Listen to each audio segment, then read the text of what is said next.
ngasi aikoi gaura cherau baga mari leinana isok singbu haiba mafam asida mi khara unabagi tanja khara laujari hoje aikoi yamam khara aiga unajabagi tanja khara laujari yamagi ming kari kobige ai ming ona bijen kowi ai lempum dagini ngasi gaura cherau basida kari mathen khwaidagi hauna chabi bage ngasi ja ngasi am haure nga thongbu sare uti sare cherau bosi adi dum aduna me koding go haninga ba tare ichang gi ming kai koge oinam sonia kawe itai magidi kari ming oinam ung bijamuna kauje ngasi cherau basiga mari leinana mayam da pibini ba mol amtang haibi mayam cherau bosna khogi kono mayam dagi irang phalang mayam dagi loina ma lakslaga amato bagi wakhanda cherau bosna khogi nungai phobona haninga I motade itai magi oi ba mol amtang haibi cherau bagi cherau bosina akoi kangluk masel amaga nungaina da ba lairam basing du so akoi amato oina punsil kanta nuksi janana laiba du khunai ama ohen ba pame cherau baga mari leina itai ma isai ni khangde kerom ta tawbiyo entertainment program hoi isai haidei jade do masi matiam tangdi ai saksaramge kari thadala uge mera thadala ura lojarage yam nungai jagare itai mo ngasi unajabsida ngasi gaura cherau basida kari mathen khwaidagi hauna sabira ke ichan mayam cha nga thongna hauna sare ichan loi ai sunga thongna hauna sare gaura cherau baga mari leina ba mayam da pining ba message samta habi ichan loi gaura cherau balak pase yamna nungai isorju khoiramba phangba adagi mabung mopa kano jingina masi obi jingina misal obi jingina mabung mopa gi damakta kudai kai phuri phuron thila khulakna tawbase yam nungai sumaina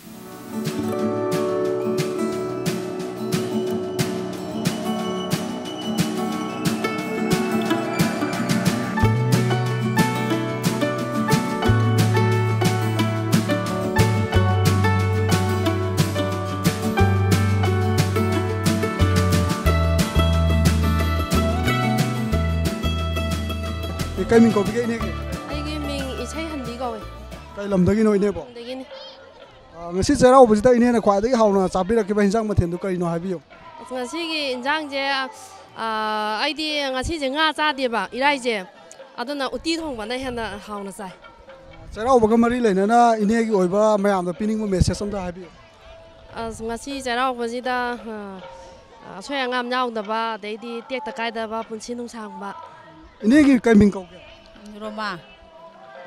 Roma kawe kai lam dagi no ine na ai ju kamong dagi ni ine na khwaidagi hauna sabira ko hinjang mathel do habi ai na khwai dagi hena hauna cha ba ngasi di iron ma am hawre di iroma hawe ba ya ko ine gi oiba mayam da pining ba message hai tare gaura cherau baga mari leina na inta habi ngasi khoina lai khonba lak pa ji dei cha ji sujing mayam jing je khoi lak pa ji da soyangam yaw da ba dagi nungai ba dei kumsi sahi ji gi ana yaw da na nungai no lai ba do khoi ine gi oiba mayam da entertainment program hai tare isai ni khangde nungai na ba jok am ta tawbiyo ai ja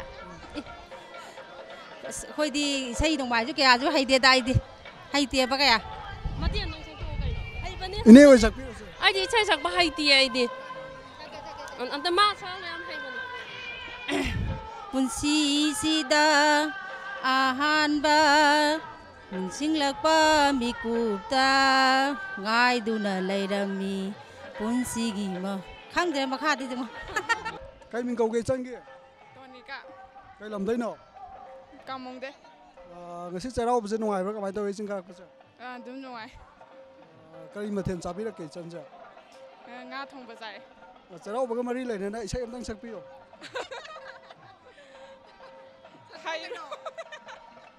Hai Roy. Thank you very much. Pamung kai ming ko bige. Premindra. Kai lam dagi no. Sidagi lemram wari jing sidagi. Ngasi kano gi chingkarak pasi mi kyam ki chang gaur gi cherau baga maitai kanan hel. Gaur ga ni helami yamba. Mayam da pining ba message samta bi. Yam da pining ba sinida mayam da pining ba message sai bo khoi sahi gi oina sumaina ungtang taw je hauji lai ba kano je seju se lai da re ko gaur ga maitai ga si eng bada ꯍꯧꯖꯤꯛ ꯃꯩꯇꯩꯒꯤ ꯑꯩꯈꯣꯏ ꯃꯅꯤꯄꯨꯔꯒꯤ ꯑꯣꯏꯕ ꯅꯥꯠꯀꯤꯁꯨ ꯑꯗꯨꯝ ꯆꯠꯂꯦ ꯍꯥꯏꯕꯕꯨ ꯑꯌꯥꯝꯕꯅ ꯁꯔꯨꯛ ꯑꯍꯨꯝ ꯊꯣꯛꯄꯒꯤ ꯑꯅꯤꯗꯤ ꯀꯧꯔꯅꯤ ꯍꯦꯜꯂꯤꯅ ꯍꯧꯖꯤꯛ ꯂꯩ ꯑꯗꯣ ꯃꯁꯤ ꯄꯨꯝꯅꯃꯛꯀꯤ ꯑꯩꯈꯣꯏ ꯁꯦꯡꯅ ꯍꯥꯏꯔꯒꯗꯤ ꯃꯩꯇꯩꯁꯤ ꯂꯣꯏꯅ ꯃꯩꯇꯩꯗꯤ ꯑꯣꯏꯔꯒꯁꯨ ꯒꯧꯔꯁꯤ ꯍꯥꯟꯅ ꯑꯩꯈꯣꯏꯒꯤ ꯁꯟꯇꯤꯗꯥꯁ ꯒꯣꯁꯥꯏ ꯂꯥꯛꯄꯗꯒꯤ ꯆꯠꯅꯕ ꯍꯧꯕꯅꯦ ꯍꯥꯏꯔꯒꯁꯨ ꯏꯄꯥ ꯏꯄꯨꯅ ꯆꯠꯅꯔꯝꯕ ꯍꯥꯏꯗ꯭ꯔꯥ ꯀꯔꯤ ꯍꯥꯏꯗ꯭ꯔꯥ ꯑꯗꯣ ꯍꯧꯖꯤꯛꯐꯥꯎꯗꯗꯤ ꯑꯗꯨꯅ ꯁꯔꯨꯛ ꯑꯍꯨꯝ ꯊꯣꯛꯄꯒꯤ ꯑꯅꯤꯁꯤ ꯍꯧꯖꯤꯛ ꯒꯧꯔ ꯑꯣꯏꯅ ꯂꯩꯔꯤ ꯃꯩꯇꯩꯅ ꯈꯤꯇꯪ ꯋꯥꯠꯂꯤꯕ꯭ꯔꯥ ꯍꯥꯏꯅ ꯈꯜꯂꯦ ꯍꯥꯏꯇꯥꯔꯦ ꯆꯩꯔꯥꯎꯕꯒ ꯃꯔꯤ ꯂꯩꯅꯅ ꯏꯁꯩ ꯃꯇꯦꯛ ꯑꯃꯇꯪ ꯁꯛꯄꯤꯌꯨ ꯄꯥꯕꯨꯡ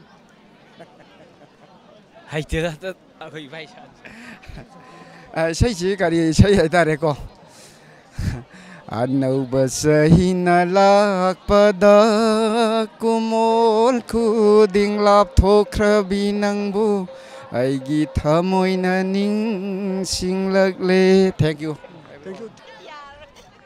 ꯀꯩ ꯃꯤꯡ ꯀꯧꯏ ꯍꯤꯟꯁꯟ ꯀꯩ ꯂꯝꯗꯩꯅꯣ ꯕꯥꯂꯣꯏꯖꯤꯡꯗꯒꯤ ꯀꯩ ꯏꯟꯖꯥꯡ ꯈ꯭ꯋꯥꯏꯗꯒꯤ ꯍꯥꯎꯅ ꯆꯥꯔꯛꯏ ꯉꯁꯤ ꯌꯦꯟ ꯊꯣꯡꯕ ꯉꯥ ꯊꯣꯡꯕ ꯆꯩꯔꯥꯎꯕꯒ ꯃꯔꯤ ꯂꯩꯅꯅ ꯏꯁꯩ ꯑꯃꯇꯪ ꯅꯥꯎꯕꯒꯤ ꯁꯛꯂꯛꯎꯗꯅ ꯏꯁꯩꯗꯨꯗꯤ ꯑꯩ ꯍꯩꯖꯗꯦ ꯁꯩꯔꯦꯡ ꯑꯝꯇ ꯊꯤꯔꯛꯑꯣ ꯍꯩꯇꯦ ꯁꯩꯔꯦꯡꯗꯨꯁꯨ ꯑꯩꯈꯣꯏ ꯏꯅꯦ ꯀꯩ ꯃꯤꯡ ꯀꯧꯒꯦ ꯑꯩꯈꯣꯏꯒꯤꯔꯥ ꯑꯩꯒꯤꯔꯥ ꯅꯨꯄꯤ ꯃꯆꯥ ꯀꯧꯋꯦ ꯀꯩ ꯂꯝꯗꯩꯅꯣ ꯈꯥꯗꯤ ꯃꯃꯥꯡ ꯀꯥꯏꯗꯒꯤ ꯉꯁꯤ ꯑꯩꯈꯣই ꯏꯅꯦꯅ ꯈ꯭ꯋꯥꯏꯗꯒꯤ ꯍꯥꯎꯅ ꯆꯥꯔꯛꯄ ꯍꯤꯟꯖꯥꯡ ꯃꯊꯦꯜ ꯑꯗꯨ ꯑꯩꯈꯣꯏꯒꯤꯔꯥ ꯑꯩꯒꯤꯗꯤ ꯏꯔꯣꯟꯕ ꯈꯔ ꯄꯥꯝꯖꯩ ꯏꯔꯣꯟꯕ ꯑꯣꯏꯅ ꯈꯔ ꯆꯩꯔꯥꯎꯕꯒ ꯃꯔꯤ ꯂꯩꯅꯅ ꯏꯁꯩ ꯑꯝꯇ ꯁꯛꯄꯤꯌꯨꯕ ꯃꯌꯥꯝ ꯃꯃꯥꯡꯁꯤꯗ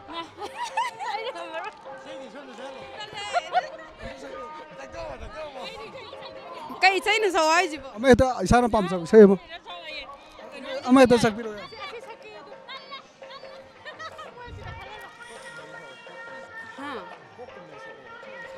ꯑꯣ ꯑꯩꯗꯤ ꯂꯥꯏ ꯈꯨꯔꯨꯝꯕꯁꯤꯒ ꯃꯔꯤ ꯂꯩꯅꯅ ꯑꯩꯈꯣꯏ ꯏꯁꯥꯁꯨꯅ ꯁꯪꯀꯤꯔꯇꯟ ꯇꯧꯖꯗꯨꯅ ꯐꯣꯛ ꯀꯨꯝꯕꯩ ꯃꯑꯣꯡꯗ ꯁꯛꯄꯤꯌꯨ ꯍꯩꯔꯥꯡ ꯈꯣꯏꯅꯤꯗ ꯆꯥꯟꯅꯕ ꯍꯩꯅꯤꯗ ꯁꯤꯕꯨꯗ ꯊꯣꯏꯅ ꯍꯥꯎꯕ ꯍꯩꯗꯤ ꯆꯤꯟꯗꯝ ꯍꯩꯅꯤꯗ ꯍꯩꯔꯥꯡ ꯈꯣꯏꯅꯤꯗ ꯆꯥꯅꯕ ꯍꯩꯅꯤꯗ ꯂꯣꯏꯖꯔꯒꯦ ꯊꯦꯡꯛ ꯌꯨ ꯚꯦꯔꯤ ꯃꯆ ꯀꯩꯅꯣꯝꯇ ꯍꯪꯒꯦ ꯏꯇꯩꯃ ꯀꯩ ꯃꯤꯡ ꯀꯧꯕꯤꯒꯦ ꯏꯇꯩꯃꯒꯤ ꯁꯔꯖꯨ ꯀꯩ ꯂꯝꯗꯩꯅꯣ ꯌꯨꯝꯅꯥꯝ ꯈꯨꯅꯧꯗꯒꯤ ꯉꯁꯤ ꯒꯧꯔꯒꯤ ꯆꯩꯔꯥꯎꯕꯁꯤꯗ ꯀꯔꯤ ꯃꯊꯦꯜꯅ ꯈ꯭ꯋꯥꯏꯗꯒꯤ ꯍꯥꯎꯅ ꯆꯥꯕꯤꯔꯛꯀꯦ ꯏꯇꯩꯃꯅ ꯈꯪꯗ꯭ꯔꯦ ꯉꯁꯤꯗꯤ ꯃꯊꯦꯜꯁꯦ ꯌꯥꯝ ꯌꯥꯝꯕꯅꯦ ꯍꯥꯏꯐꯝ ꯈꯪꯗ꯭ꯔꯦ ꯃꯌꯥꯝꯗ ꯄꯤꯅꯤꯡꯕ ꯃꯦꯁꯦꯖ ꯑꯝꯇ ꯍꯥꯏꯕꯤꯌꯨ ꯑꯩꯈꯣꯏ ꯒꯧꯔ ꯆꯩꯔꯥꯎꯕꯒ ꯃꯔꯤ ꯂꯩꯅꯅ ꯀꯔꯤ ꯍꯥꯏꯗꯣꯏꯅꯣ ꯉꯁꯤ ꯆꯩꯔꯥꯎꯕ ꯅꯨꯃꯤꯠꯁꯦ ꯑꯅꯧꯕ ꯆꯍꯤ ꯍꯧꯕ ꯍꯥꯏꯇꯥꯔꯦ ꯑꯩꯈꯣꯏ ꯃꯅꯤꯄꯨꯔꯒꯤ ꯑꯣꯏꯅꯗꯤꯀꯣ ꯑꯅꯧꯕ ꯆꯍꯤ ꯍꯧꯕꯁꯤꯗ ꯅꯨꯡꯉꯥꯏ ꯌꯥꯏꯐꯅ ꯄꯥꯟꯕ ꯅꯨꯡꯉꯥꯏꯅ ꯂꯩꯃꯤꯟꯅꯕ ꯍꯔꯥꯎ ꯍꯔꯥꯎ ꯂꯩꯃꯤꯟꯅꯕ ꯁꯤ ꯃꯉꯥꯏꯔꯦ ꯀꯩꯁꯨ ꯍꯥꯏꯅꯤꯡꯉꯥꯏ ꯂꯩꯇꯦꯗ ꯀꯩ ꯃꯤꯡ ꯀꯧꯒꯦ ꯏꯆꯟꯒꯤ ꯑꯩ ꯃꯤꯡ ꯂꯤꯟꯗꯥ ꯀꯧꯋꯦ ꯀꯩ ꯂꯝꯗꯒꯤ ꯂꯩꯃꯔꯥꯝꯗꯒꯤ ꯉꯁꯤ ꯒꯧꯔꯒꯤ ꯆꯩꯔꯥꯎꯕꯁꯤꯗ ꯈ꯭ꯋꯥꯏꯗꯒꯤ ꯍꯥꯎꯅ ꯆꯥꯔꯛꯄ ꯏꯟꯖꯥꯡ ꯃꯊꯦꯜ ꯑꯗꯨ ꯀꯔꯤꯅꯣ ꯏꯆꯟꯅ ꯉꯥ ꯊꯣꯡꯕ ꯆꯩꯔꯥꯎꯕꯒ ꯃꯔꯤ ꯂꯩꯅꯅ ꯏꯁꯩ ꯑꯝꯇꯪ ꯁꯛꯂꯛꯑꯣ ꯃꯌꯥꯝ ꯃꯃꯥꯡꯗ ꯆꯩꯔꯥꯎꯕꯒ ꯃꯔꯤ ꯂꯩꯅꯕ ꯏꯁꯩ ꯑꯦꯅꯤ ꯏꯁꯩ ꯑꯄꯥꯝꯕ ꯑꯃ ꯍꯦꯛꯇ ꯁꯛꯄ ꯌꯥꯏ ꯍꯦꯛꯇ ꯌꯥꯕ꯭ꯔꯥ ꯐꯤꯂꯝ ꯏꯁꯩꯗꯤ ꯌꯥꯕ꯭ꯔꯥ ꯅꯪ ꯈꯛꯇꯅꯤ ꯑꯩꯒꯤꯗꯤ ꯇꯥꯏꯕꯪꯗ ꯑꯩ ꯈꯛꯇꯅꯤ ꯅꯪꯒꯤꯁꯨ ꯃꯥꯂꯦꯝꯗ ꯅꯪꯅ ꯑꯩꯒꯤ ꯄꯨꯟꯁꯤ ꯈꯣꯡꯂꯣꯏ ꯑꯣꯏꯕꯤꯗꯨꯅ ꯄꯨꯕꯤꯔꯣꯅꯦ ꯅꯨꯡꯁꯤꯕ ꯄꯨꯝꯅꯃꯛꯁꯦ ꯃꯥꯡꯈꯤꯕ ꯊꯣꯛꯂꯕꯁꯨ ꯊꯥꯖꯕ ꯄꯨꯝꯅꯃꯛꯁꯦ ꯃꯥꯡꯈꯤꯕ ꯇꯥꯔꯕꯁꯨ ꯑꯩꯗꯤ ꯅꯪꯕꯨ ꯂꯦꯡꯗꯅ ꯂꯩꯔꯅꯤ ꯑꯩꯗꯤ ꯅꯪꯒꯤ ꯂꯦꯡꯗꯅ ꯂꯩꯔꯅꯤ ꯌꯥꯔꯕ ꯊꯦꯡꯛ ꯌꯨ ꯚꯦꯔꯤ ꯃꯆ ꯑꯕꯦꯅ ꯀꯩ ꯃꯤꯡ ꯀꯧꯒꯦ Jennifer. ꯀ꯭ꯂꯥꯁ ꯀꯌꯥ ꯀꯥꯔꯒꯦ ꯉꯁꯤ ꯆꯩꯔꯥꯎꯕꯁꯦ ꯀꯔꯤ ꯍꯤꯟꯖꯥꯡ ꯆꯥꯔꯛꯏ Nga thunga. ꯆꯩꯔꯥꯎꯕꯒ ꯃꯔꯤ ꯂꯩꯅꯅ ꯁꯩꯔꯦꯡ ꯑꯝꯇ ꯊꯤꯔꯝꯃꯗꯅ ꯁꯩꯔꯦꯡ ꯑꯝꯇ ꯊꯤꯔꯨ ꯆꯠꯅ ꯍꯥꯏꯕ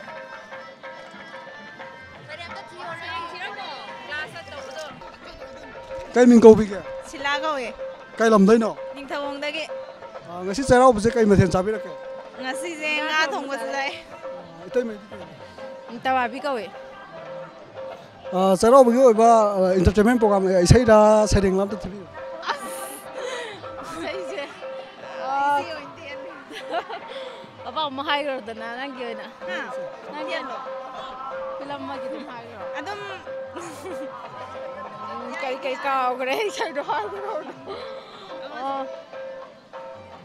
ꯀꯔꯤ ꯐꯤꯂꯝ ꯃꯃꯤꯡꯗꯣ ꯀꯥꯎꯊꯣꯛꯀꯦꯗ ꯅꯣꯏ ꯅꯝꯕꯁꯤꯗ ꯊꯛꯀꯠꯃꯟꯗꯅ ꯅꯣꯏꯅ ꯉꯁꯤ ꯒꯧꯔ ꯆꯩꯔꯥꯎꯕꯒ ꯃꯔꯤ ꯂꯩꯅꯅ ꯃꯌꯥꯝ ꯃꯃꯥꯡꯗ ꯏꯁꯩ ꯃꯇꯦꯛ ꯑꯃꯇ ꯁꯛꯄꯤꯌꯨ ꯀꯩꯅꯣ ꯅꯪꯒꯤ ꯁꯛꯇꯝ ꯅꯨꯡꯁꯤꯕꯅ ꯍꯦꯜꯂꯤꯗꯣ ꯑꯗꯨꯗꯩ ꯃꯇꯦꯛ ꯑꯃꯇ ꯁꯛꯀꯦ ꯌꯥꯝꯗꯤ ꯍꯩꯕ ꯅꯠꯇꯦ ꯂꯣꯟꯅ ꯂꯣꯟꯅ ꯌꯦꯡꯂꯛꯀꯅꯨ ꯍꯨꯔꯥꯟ ꯍꯨꯔꯥꯟ ꯅꯣꯛꯂꯛꯀꯅꯨ ꯃꯔꯧ ꯂꯩꯕꯤ ꯃꯤꯠꯌꯦꯡꯗꯨꯅ ꯂꯣꯟꯅ ꯂꯣꯟꯅ ꯌꯦꯡꯂꯛꯀꯅꯨ ꯑꯩꯒꯤ ꯊꯃꯣꯏ ꯃꯩ ꯆꯠꯂꯦ ꯑꯩꯒꯤ ꯊꯃꯣꯏ ꯃꯩ ꯆꯠꯂꯦ ꯁꯦꯜꯐꯤ ꯀꯥꯞꯄ ꯈꯨꯗꯤꯡ ꯅꯪꯒꯤ ꯁꯛꯇꯝ ꯎꯔꯦ ꯎꯔꯨ ꯌꯦꯡꯂꯨ ꯈꯨꯗꯤꯡ ꯅꯪꯒꯤ ꯃꯥꯏꯊꯣꯡ ꯎꯔꯦ ꯑꯩꯒꯤ ꯊꯃꯣꯏ ꯃꯩ ꯆꯠꯂꯦ ꯏꯁꯩ ꯑꯃꯇ ꯁꯛꯄꯤꯌꯨ ꯁꯣꯝꯒꯤꯁꯨ ꯅꯨꯡꯉꯥꯏꯅꯕ ꯒꯥꯏꯔ ꯊꯃꯣꯏꯒꯤ ꯃꯆꯦꯁꯤꯅ ꯄꯨꯟꯁꯤꯟꯕꯤꯔꯦ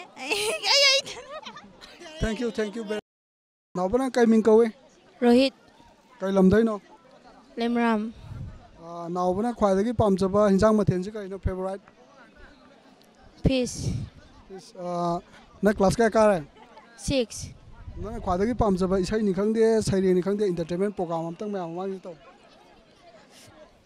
ꯊꯣꯠꯂꯕꯤ ꯅꯪꯒꯤ ꯋꯥꯍꯩꯗꯨꯅ ꯂꯝꯃꯛꯅꯔꯦ ꯉꯁꯤꯒꯤ ꯑꯍꯤꯡꯁꯦ ꯊꯣꯠꯂꯕꯤ ꯅꯪꯒꯤ ꯅꯣꯛꯇꯨꯅ ꯃꯪꯂꯥꯛꯅꯔꯦ ꯉꯁꯤꯒꯤ ꯑꯍꯤꯡꯁꯦ ꯐꯥꯊꯕ ꯉꯝꯗ꯭ꯔꯕ ꯅꯪꯒꯤ ꯃꯤꯅꯣꯛꯇꯨꯅ ꯍꯧꯗꯣꯛꯂꯝꯈꯣ ꯑꯍꯤꯡꯁꯦ ꯏꯪꯂꯕ ꯅꯨꯡꯁꯤꯒꯤ ꯆꯥꯍꯨꯝꯗ ꯎꯝꯈꯤꯅꯤꯀꯣ ꯃꯥꯏꯀꯩ ꯈꯪꯗ ꯏꯪꯂꯕꯤ ꯅꯪꯒꯤ ꯅꯨꯡꯁꯤ ꯈꯖꯥꯏꯗꯨꯗ ꯃꯥꯏꯀꯩ ꯈꯪꯗ ꯌꯩꯈꯤꯕꯗꯣ ꯀꯨꯝꯕꯝꯅꯔꯦ ꯑꯩꯒꯤ ꯍꯛꯆꯥꯡ ꯄꯨꯝꯕ ꯅꯪꯒꯤ ꯅꯨꯡꯁꯤ ꯂꯩꯅꯝꯗ ꯀꯨꯝꯕꯝꯅꯔꯦ ꯑꯩꯒꯤ ꯍꯛꯆꯥꯡ ꯄꯨꯝꯕ ꯅꯪꯒꯤ ꯅꯨꯡꯁꯤ ꯂꯩꯅꯝ ꯅꯝꯂꯨꯕꯗꯒꯤ ꯋꯥꯡꯂꯕ ꯑꯇꯤꯌꯥꯒꯤ ꯊꯋꯥꯟ ꯃꯤꯆꯥꯛ ꯌꯧꯕ ꯉꯝꯗ꯭ꯔꯕꯁꯨ ꯅꯅꯥꯛꯇ ꯋꯥꯡꯂꯕ ꯑꯇꯤꯌꯥꯒꯤ ꯊꯋꯥꯟ ꯃꯤꯆꯥꯛ ꯌꯧꯕ ꯉꯝꯗ꯭ꯔꯕꯁꯨ ꯅꯅꯥꯛꯇ ꯅꯨꯡꯁꯤꯕꯤ ꯅꯪꯒꯤꯗꯃꯛꯇꯗꯤ ꯉꯥꯜꯂꯝꯒꯦ ꯊꯥꯁꯤꯒꯤ ꯑꯍꯤꯡꯗ Thank you very much.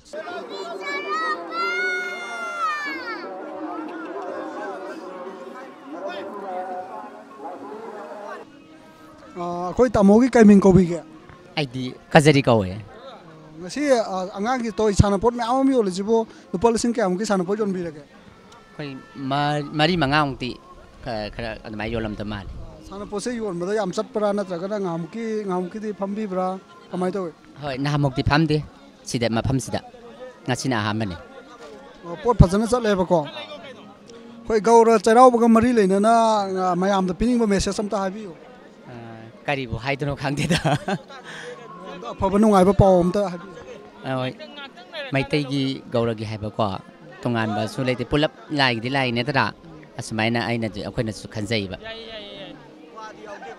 ꯉꯁꯤ ꯒꯧꯔ ꯆꯩꯔꯥꯎꯕꯒ ꯃꯔꯤ ꯂꯩꯅꯅ ꯑꯩꯈꯣꯏ ꯇꯥꯃꯣꯅ ꯍꯩꯕꯤꯕ ꯖꯒꯣꯏꯅꯤ ꯈꯪꯗꯦ ꯏꯁꯩꯅꯤ ꯈꯪꯗꯦ ꯖꯒꯣꯏ ꯍꯩꯔꯒꯗꯤ ꯖꯒꯣꯏ ꯃꯇꯦꯛ ꯑꯃꯇꯪ ꯁꯥꯕꯤꯔꯒꯗꯤ ꯃꯌꯥꯝ ꯃꯃꯥꯡꯗ ꯌꯥꯝ ꯅꯨꯡꯉꯥꯏꯖꯒꯅꯤ ꯍꯣꯏ ꯑꯗꯨꯐꯥꯎꯁꯤ ꯇꯧꯕꯁꯨ ꯂꯣꯏ ꯉꯝꯃꯦꯕꯀꯣ ꯑꯗꯩꯗ ꯁꯨꯝ ꯃꯤ ꯃꯌꯥꯝꯅ ꯀꯔꯤ ꯍꯥꯏ ꯈꯟꯒꯗꯤ ꯏꯁꯩ ꯑꯣꯏ ꯇꯧꯕꯤꯔ ꯌꯥꯕ꯭ꯔꯥ ꯖꯒꯣꯏ ꯑꯣꯏꯅ ꯇꯧꯕꯤꯌꯣ ꯏꯁꯩꯗꯤ ꯃꯌꯥꯝ ꯑꯃ ꯁꯛꯈ꯭ꯔꯦ ꯖꯒꯣꯏꯅ ꯄꯥꯝꯖꯩꯌꯦ ꯖꯒꯣꯏ ꯗꯣꯂꯣꯞꯇꯤ ꯌꯥꯎꯔ ꯀꯃꯥꯏ ꯗꯣꯂꯣꯞ ꯑꯣꯏꯗ꯭ꯔꯥ ꯀꯩꯅꯣ ꯇꯧꯔꯒꯁꯨ ꯍꯥꯏꯐꯦꯠ ꯂꯩꯗꯅ ꯃꯩꯇꯩꯒꯤ ꯀꯜꯆꯔ ꯈꯨꯖꯦꯡ ꯂꯩꯕꯤ ꯑꯃꯇꯪ ꯇꯧꯖꯔꯒꯦꯀꯣ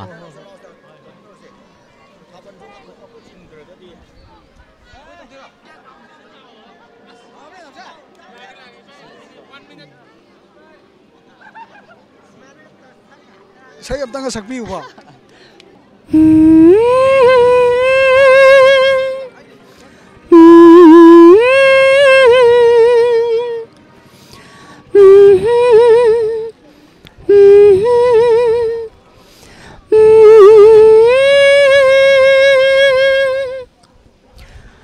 우선은 버섯던 농시바 라가는 밤아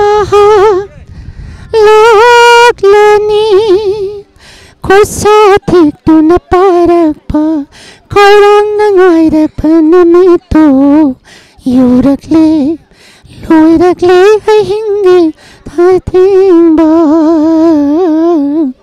yurakle loirakle Nyari ko. Sanang boleh le. Mayam kubam da kubiyo. Itay may kay min ko bigya. Ay je mem thoi ka oi ka mong dagine. Song itay mati. Ay na iro mai rau dagine penau ko. Ngasi kena gaura charau bazda pot kya mu yam non bi ra kya. Kaya mo yole hai doi no sabsabdi hai ngam de thi dim ne na lising tare ni pam budi yorong ga dong male. Ngasi itay mana khwadigi hauna charak pa hinsang sikari no. Nga thongba. Atay iromba gumma kay di charak tabra. Nga thongba ju chare iromba ju chare uti ju yawe mathen budi charau bani ne yame dum. Chairau baga mari leina na itay mana isai ni khangde entertainment program nungai bam ta tobiu ba. Ma adu di ai de kem ta ju haite kai tau ga ni sidia. Isai matien dang sakpiyo. Lai lam tang or ka. Kai sai saksi ga.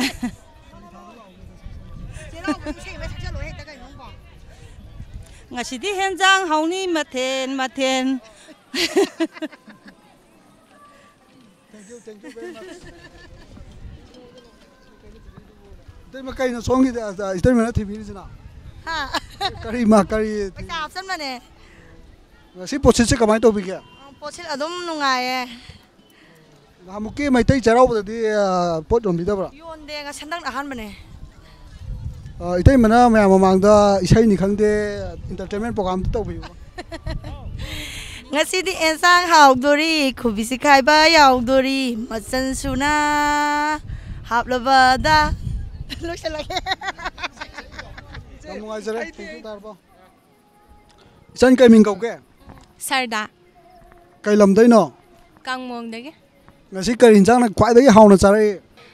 Nga thongbaga uti ga chare. Gaura charau baga mari leina na isai ni khangde nungai ba entertainment program to biu changi. Kay sai sakadai no.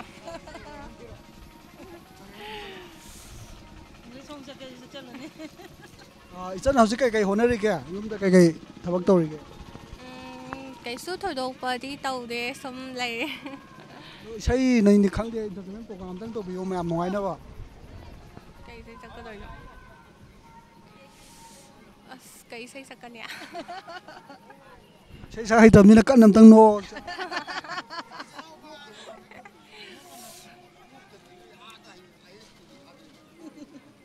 Isai sakpa hitam ni happy chairau ba nam tang kan lau bi ta re ko. Happy chairau ba. Abungo nang kay min kawe. Hai gro. Kay min kauke. Maximus. Kay lamday no. Qua cái thiên đấy hay rồi. Qua cái thiên đây. Babagi kay min kawe. Bipin. Mamagi di. Demika. Na hausi karai chalui no. Lai khurumba lai. Kari sana pono nang lai rei do maming am ta haidaro.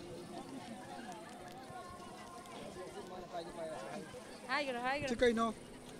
Kai. Sidi. Didu kai.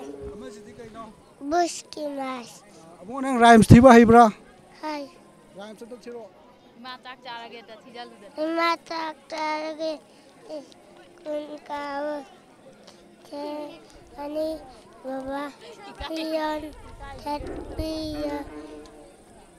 Kakak benia ani. Koi tay mai kay min kauke. Chen go Kay lam dagi. Quay thiên con jeng lại cái đấy. Si tay mana khwai dagi hauna charak ke benjang mathel lu kai no habiu. Nga thong baga champut ka. Ngasi chingkap je wa bra nungai bra kamai tawe. Wa de som mi myam chi uraga nungai adu. Koi mai tay charau ba di chingka bi rak pra gaura dang karak pra kamai tawe. Mai tay gi da di karak je handa gaura gi da dang. Si gaura charau ba mari lene na itai masu thengna jare. Isai ni khangde entertainment program amtang to biu me amang jida isai oina matem sagage nangi wangang nangi na tau duna ngau halle ꯆꯠꯁꯦ Thank you very much. Koi itai magi kai ming kau kya? Chawba ko. Kai lam dai no itai mana? Balaram Nambon Balaram dagi. Ngasi itai mana kwai dagi haunu char ke benjang masel du kai no habi. Uti ni.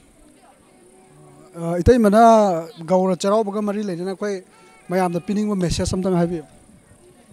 Gaura charau da aina pining ba message se koi maitai oina maitai charau da oina koi tawhan janing. Adudi itai mana pamjaba isai ni khangde saire ni khangde entertainment program amta tobi. Ai di message oina hajarage. Mayam da aina hajaning mache koi gi maitai gi oiba ko culture da koi thawai auna koi maitai charau da ngasi gaura charau da yami ba sumaina laitin khurum bache koi maitai charau da oina tawhan janing. Sinaina mayam da hajaning ba. Thank you very much. Koi tamo gi kai ming kau bi ke? Oh, ai hemanta koi. Kai lam dai no? Si koi lemram origin amata lemram dai nei tar. Hausi kai kai hona bi ke? Ai so ISTV gi operator hai tare oina bo tori aduga sida isagi lemon grass ki farm am lei. Adugi provider hai tare. Adudi gaura charau baga mari le na mayam mamang da message samta pibi ba.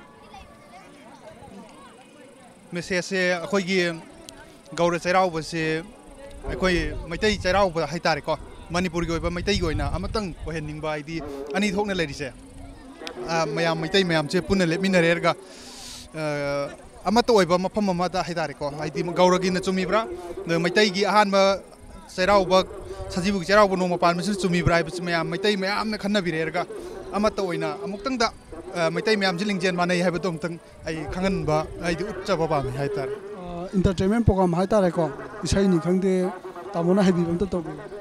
Isai dong tang dia tu ni am luri si jo. Am tang ang dra ngasi ding ang biro isai am ngai bam tang. Kari isai ngang tu khang de ni. Hai te da. Ya ai isai ngang mu je isai je pak ngang do ba tu ni. Adu egana happy charau ba nam ta lau bi. Happy charau ba mayam gi damak ta koi gi lemram warojing gi sajibu charau ba koi gi warojing waroining thau gi sai ta gi koi gi Manipur go lamdam sida ai nungai pa phongthok chari. Thank you very much. Tai magi kai ming kau bi ke? Gita kowe. Koi tamo gi di kai ming. Ai Sadananda kowe. Koi chan gi di kai ming. Sibika kowe. Abong nang kai ming kau. Sadananda. Ngasi tai mana kwai dagi pamna charak pa hinjang mathel do habi yo. Yosai romba. Tamo gi di kai hinjang kwai dagi pamna chabi ke? Si akoi ni bi mana re hekjai romba. Koi chan di kari. Uti romba. Now bana ni kai hinjang kwai pa me nangi favorite. Yang sa pa me ngasi kai. Kisang sa hai do bro. Uk jungba. Ngasi tai ma gaur charau baga mari le na ko mayam da pining ba message am da habi tai ma gi oi ba.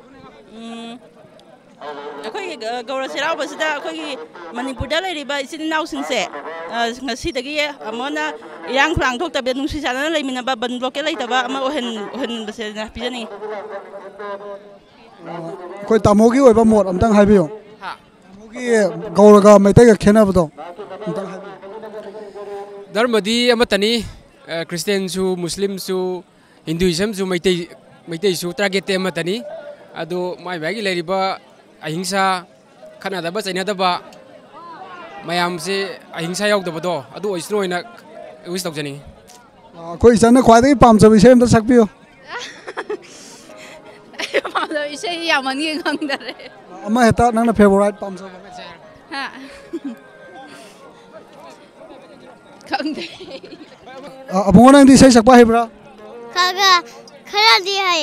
Sai am ta salo Ikai nusian re. Iku imai kang re. Ta lo duna. Tamu sidang bansana re. Legu mamarang ba. Lele nang urak pa. Lai subhan pande. Thank you. mayam pula pumbi daga happy charau ba nam ta lau mina happy charau ba. Thank you very much. Akoi tamo gi kai ming kau bi ke? Ai ming Atmananda ko. Kai lam dai no? Na bola to jandai. Hausi tamo je kai da kai sinpham da lai bi ke? Ai Manipur police department le. Ngasi gaura charau ba je tamo na khwai dagi hauna charak ka ba hinjang mathel du kai no habi. nga hai ta ne mayang sa lebe na mai tai de charo bi da bra tamo ai de mate dharma chale mate ne mai dharma da charo we ba ko ani ki khena bdo gaura ga mai tai ga ani ki khena bdo tamo nam ta hai bi sina sum akhoi na kham da sum mate dharma na akhoi ipai pa ga hatta ke le ko ama gaura dharma na ko chadar ko sare pusla bana ka na sum halla ma hane do khang de mai tong na de pran de khang de seng tamona khwai da gi pam jaba isai ni khang de entertainment program am ta tau bi ba hu cha ge ba adu do gi isai du pa matem da sakpi ba ya ga dra ti ba ne ai na nungsi ba hor pham tau da adu happy charo ba na tamom tang haunam ta lau bi o ya happy charo ba kai lam dai noi tai ma cha lai mam awa lai kai nga hausi kari tau bi ra mi noi tai ma cha po pham pham mi ni si ki lupa lasing kya mu yon bi ra ke kaya mu yo le no khang de ani muk tang de yo la ma da wa le mai tai charo ba di tai ma je po pham pham bi da ba pham de gaura charo ba dang pham bi ba ada posit se kamai tau bi ke sit de da yam na kum si di mamang ga su mi su yam ba su yam han thai adu ga po su yam sit de charo bra tai ma je gaura da lawe ngasi kari injang ma the na khwai dai hauna sabi ba ke tai ma na ngasi ji singju na khwai haung cha re charo ba ga mari le na ai tai ma isai am ta sakpi ba ma isai di hai te isai sak ba di hai te happy charo ba nam ta lau bi yo happy charo ba Tien lo oi sem ta ngang khoi ine kai min kau ke wa le ren dom bi ko we kai lam dai noi ne ja waroi jing de gi ine kai tau bi ra mi na ai si ta sum po pham pham mane ngasi ki lupa lasing kya mu yon bi ra ke ine ja yam yon de hana di am yo le kumsi di am yon de ban mai tai charo bone hele ba gaura gi mi yam dre hana di gaura ji am yam me ba hoji ti yam dre ba gaura charo ba na mamang gi chahi dana posit he na pha bra nahalam ki mai tai charo ba do adu dana ju yam hele ba sit pa je mamang gi charo ba adu da lupa lasing kya mu yon bi ba ke ngasi na hanta na kya mu yo le ba hana han ba koina pham ba de lising train thoi je dum yo le ba ko hauji ti lupa lising ani ahum ha ba jida ka ti hendre adagi ifang phang thre ba koi ine je gaura da charo bra mai tai da charo bra manipur da leibane na id mai tai da dum lauk jare gaura gi sida id yauk jadre mayam da gaura ka mai tai ga ani khena ba dom da habi gaura ga mai tai ga khena ba cha manipur ahan ba matam da di gaura je adum ayam ba yam na rame ko ado hauji ti akoi ayam ba da kangla da so kai chu loina kaino ngak ta satna ra bane na adum id kaino da mai tai sida ne hele na adum haijare ga mai tai da jo hana id thaja ba je thamjai isai ni khang de entertainment program am ta to bi ba ai isai sa di as ai di awareness program se adum di yauk jai ko ado ai isai sak pa di haijade adum mati am khak tang mayam na sa o hara bane na ai adum mati am tang kari tha dala uge mera tha da lakshira kalen mai sa lang lingai inga nung ju laktri ngai ngai zaram ge ko laira sangaira sihara loijarage mayam da haining ba mod hai tare ini gi oi ba mod amta pongdok pi akhoi gi haining bai bu mayam sigi mafam da yamna ingna chikna waroi ningthau gi damak ta oina ingna chikna nungai ba che pamjai ba ko masida karigum ni sa amadi lagaw haibna ching ba che mamangai de adum taur aba pot ne ba adra masida thing ba khot pa haibadi kanana so leidi leibidre adu ba khoina zo lei hanjade ko mayam da so adum haijai aduga nungsi chanana leiba so pamjai khunjida aduga akhoi gi hantak ki election je akhoi gi kana pai ba si jina ko manipur si gi oina di mayam gi oina di loina pamna re bjp je ko ado ai isa mak so dum pamjai ado akhoi gi ground je sima khak chidang din na semba pamjai ba ina ado ground je handak ki kar iba bjp na sarkar pair bane na ko congress na amuk le hor bane na BJP sina akhoi ground jibu na sembi rakpa matam da mathangi sang sta jo adum mayam ju engmin na je na haijage na ai simaga thamjani happy charo banam to law biyo happy charo yam nungai re sidai na ate haijara roge thank you very much